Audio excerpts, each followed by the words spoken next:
Ahoy there, you silly, silly scoundrels. Welcome to another episode of Reviewcade. I am, of course, Nick, alongside... Andrew. Who is, again, rocking these stripes and plaid combination. Yes. It's a real solid combo. Yeah? It makes people powerless to it. Does it? Yeah. I can tell you're weak at the knees just seeing the implanted stripes again. Yeah, you know I am. Mm-hmm.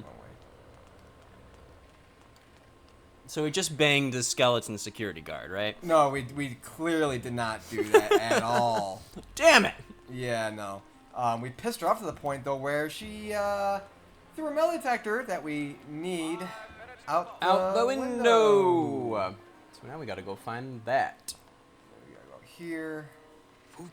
Yeah, it's a giant litter box. See if you can play with the poop. I don't think you can. Nicholas, There's a bridge! you gotta play with the poop! No, Yes! I could open it with my teeth, but I'm I not don't that want to do it. You can't make me! This should open the thing up, right? Drink the bottle, fill it up with poop for later. I don't want to Jesus Christ, you're a fucking deviant. Mm-hmm. And how? Just more ways than one. I don't. I could open. I don't get you sometimes. I live to slowly destroy you. Clearly, as these past couple episodes have proven, you have just done anything and everything in your power to just destroy me. Yep. This is why I was put on this earth. Yep. I talked to Jesus about it. He's Oh, like, really? yeah, man. Oh. Did you pick up poop? I picked the metal detector out of poop. Is it a poopy metal detector now? A A little stinky, but it could be worse. So you still are taking some poop with you. Technically, yes. Hell yeah. Does that satisfy your sick fucking fantasy? Yes. Okay. I want a poopy metal detector. What the fuck is wrong with you? Everything. Oh, Jesus. I'm like scared for you. I want a locket made out of cat toes. Yummy. Well, that is just. It's a fine piece of decoration. Yeah, it's Definitely worth having. Yeah. God, people are listening to this now and they're just like, what the fuck is this dude? Let's see, I don't want to go there. The blue casket. Yep. Go the wrong way. You know, I gotta go back to the Manny's Club. So I'm just trying to figure out. What the fuck?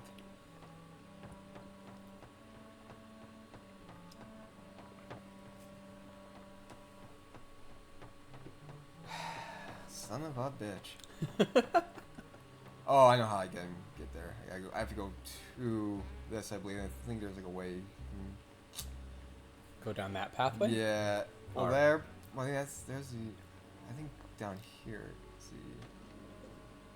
Yeah, elevator. Which oddly is an odd place to put an elevator. Yeah, it's kind of open air Yeah. for an elevator. Alright, there we go. Oh god. It just feels like whenever it's just the camera angle. Whenever I'm running somewhere, it feels like it's just longer than it really is. It's that Mario staircase. Oh Jesus.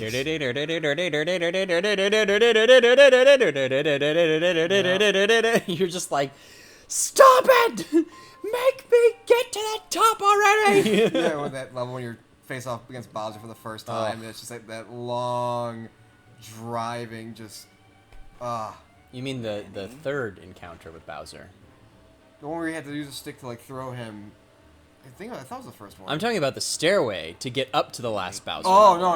I'm talking about like early on in the game. Are you going to start like when you first see Bowser for the first time, you'd like get behind him, take his tail, like swing him around. And Yes. stuff. Can Yeah. you do it or not? Burbs. I have a deal for you. If you can retrieve So my now, map to looks like Mexico, we gotta go talk I can to make you president the of that president of the corporate union. union. I don't need to be president. And what You know, this is weird. So, Put a whole suitcase of it up a couple for episodes collateral ago or and a so, rather large he's wager talking about on the how, spot. The race or was Manny's fixed. like, I have all your money, you had to pay your bar tab. money in Now the this account guy of is like the turning shit around. He's like, yeah, I can hook you up, but I mean, gotta- we get. It's like what the fuck? It's like wait a minute. It's like we own your tab. You own money. You owe money all around town. Yet we're still working for you. Like, you owe us, dude. yeah, like I know there's things as favors, but like that's not how this game works. It's not how favors work in the real world, bud. No. Ladies and gentlemen, please. Good God, man. Unless he did something off camera we didn't see. That could be the case. God. What is the longest game you've ever played? Like in just sheer length of not content. like oh, it took me 3 months to beat a game. More like, oh, this game from front to end was like 1,000 hours. I didn't think it would be like a Skyrim then, wouldn't I mean, are we talking main quest or are we it? talking, We're talking like main quest. side No, quest? we're all talking that shit? we're talking main quest. We're talking start from story, end of story.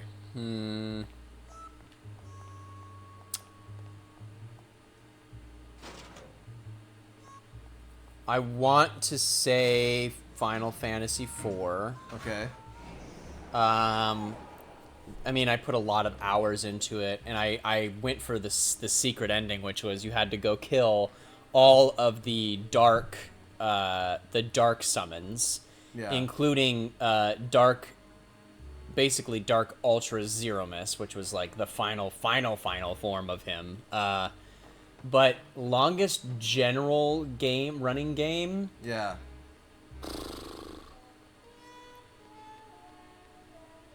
I don't know, man. I haven't really experienced a game that was just like ridiculously long like that. Like there's not like, yeah, okay, there's Fallout and there's Skyrim, but those games are based off of how much side quest, how much content that they can put in there. Right. You could beat those games like super fast Right. by glitching through them.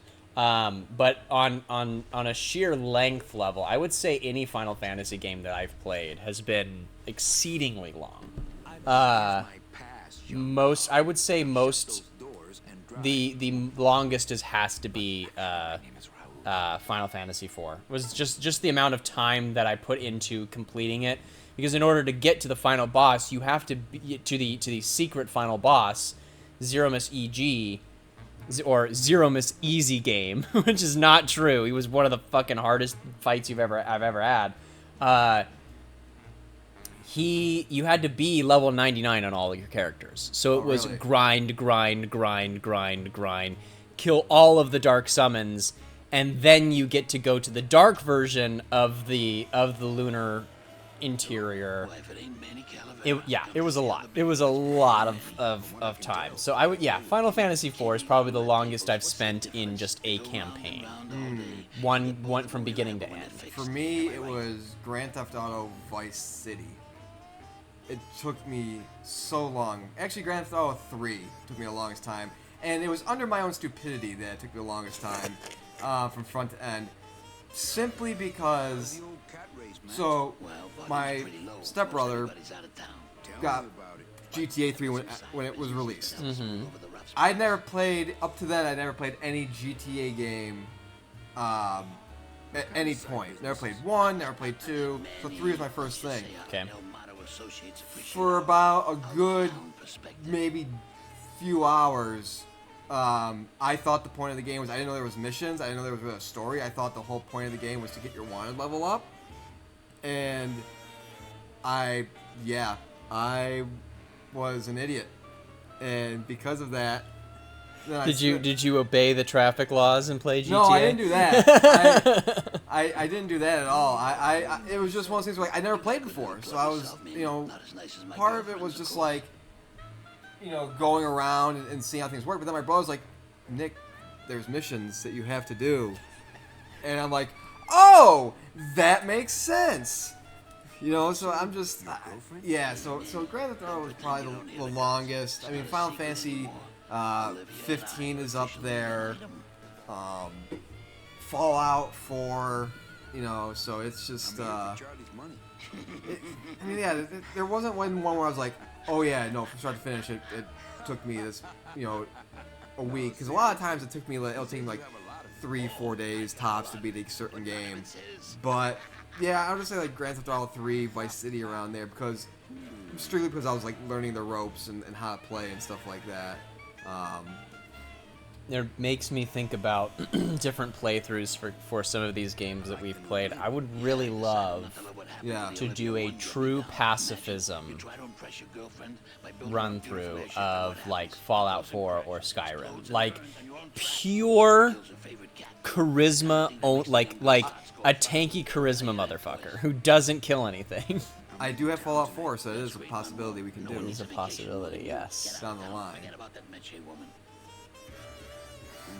I've not been paying attention to this conversation. Basically, this is the guy who like runs the kiddie tracks and stuff like that, and who has the guy's money, and so basically he's not giving it to us. He's like, well, it's my money now, kind of thing. So it's literally just like, you know, shop talk. You find out that he's dating someone, and yeah, it's who we have to seduce now. Yes, we must. Yeah, so pretty much it's really, honestly, it's the biggest version of shop talk that there is.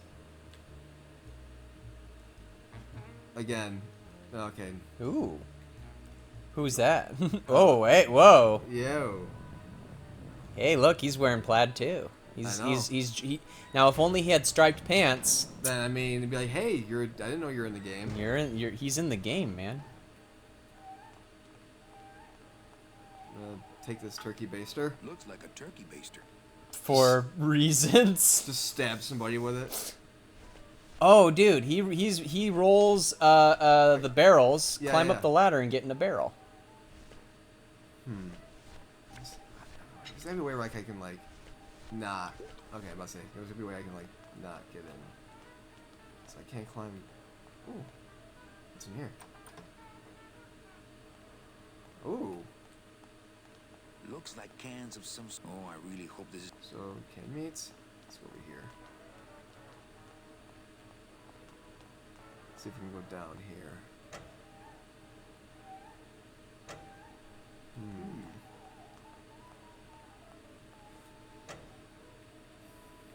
I mean, I think because he rolled that barrel, I think you have to use that ladder and get up into that.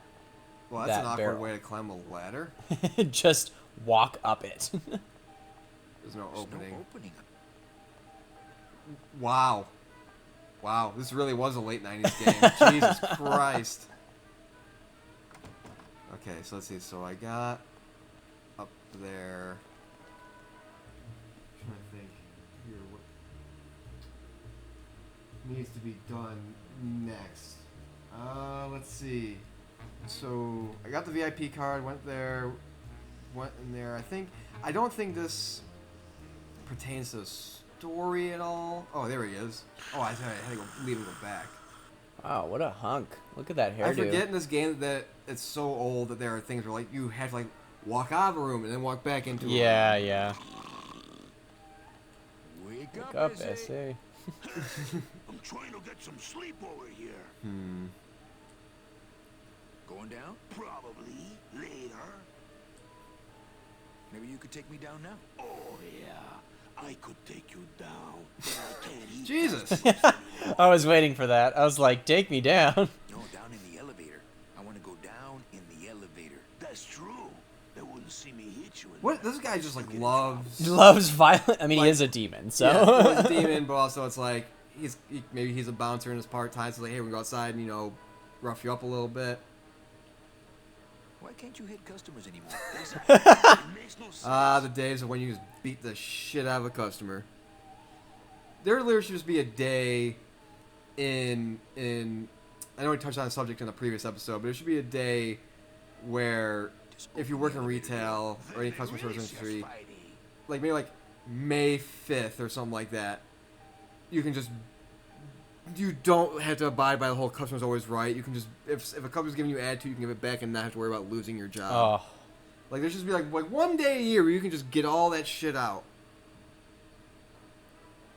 That would be like the one day that people would avoid going to the store, though, because they know that, like, which reminds me about I've told you about Eddie DeBevick's, right, in Chicago. No, I don't remember. Okay, it was, because unfortunately the owner apparently like sold the plot of land, and so it got torn down. Yeah. And it's like one of the most amazing Chicago institutions ever. It's an incredible restaurant. Was an incredible restaurant. But basically it's a 50s style like milkshake diner, kind of milkshake and burgers and fries kind of diner. Yeah. Very, very, very 50s. Very 50s. And you'd go in there, and all of the staff, including the cooks, including the hosts and the wait staff, everyone is an actor. Okay. Everyone is an actor. Oh wait, is this the diner where they're actually Where they paid can treat, to be they're paid to treat you like shit. Oh, I've heard about that place. Oh my god, it was the best. It was the best experience I've ever had dining. Was being treated like shit by my waiter, because his name was Vegas. He was serving my entire, because I was a part of an improv group that was that qualified for the National Chicago Improv Festival. Yeah. Which we won. Congratulations. And thank you for the teen category, obviously, not for the world category. Anyway, the adult category.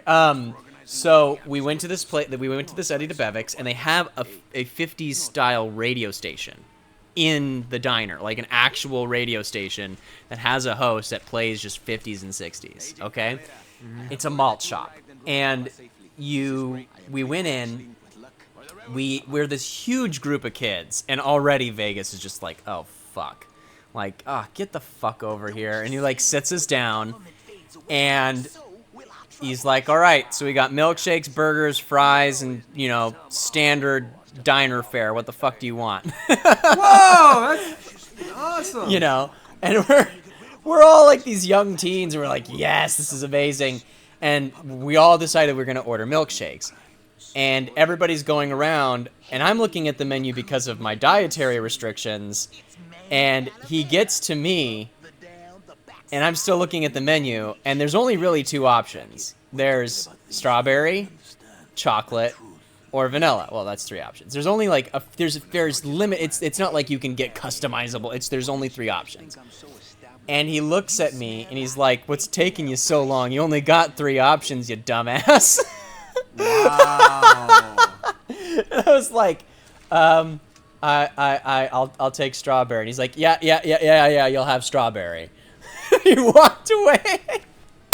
Brings us back our food, and then they play this one song, and that's the cue for every single waiter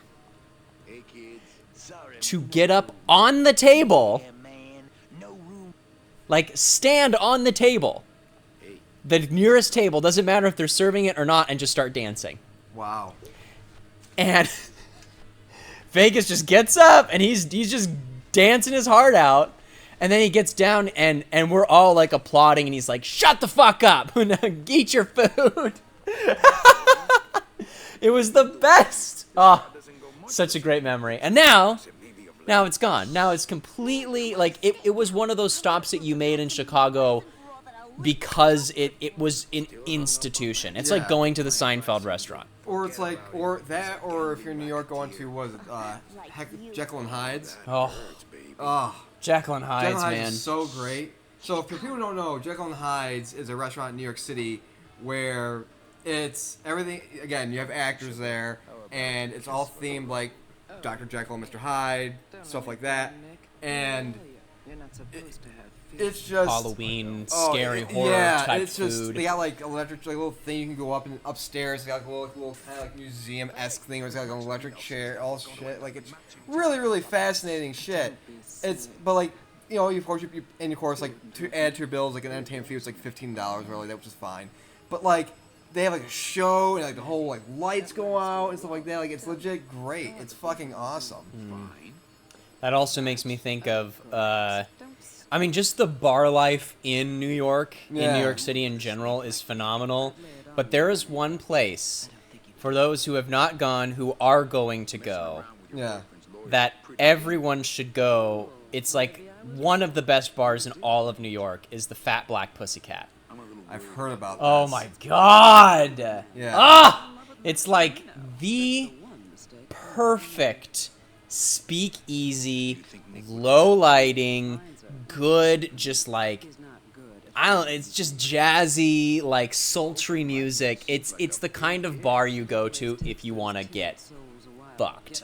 Like if you want to get laid and you want to take a date somewhere and you want to have just like the schmooziest, just like not sleazy, but you know what I mean, just like speakeasiest kind of like low lighting, like ooh, who are you, stranger kind of night.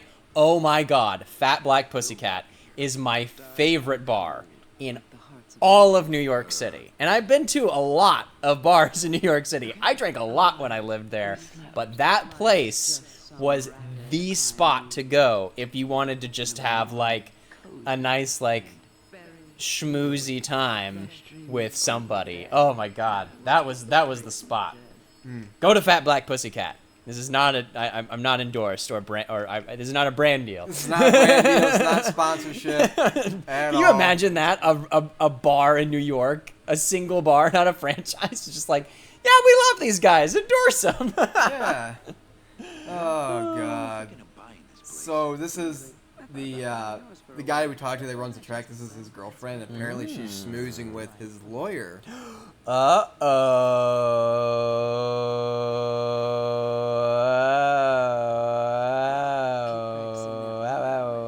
we're gonna just leave that right there. So don't don't forget to like and subscribe to the channel, share this video, and we will see you next time on the next episode of Reviewcade. Bye.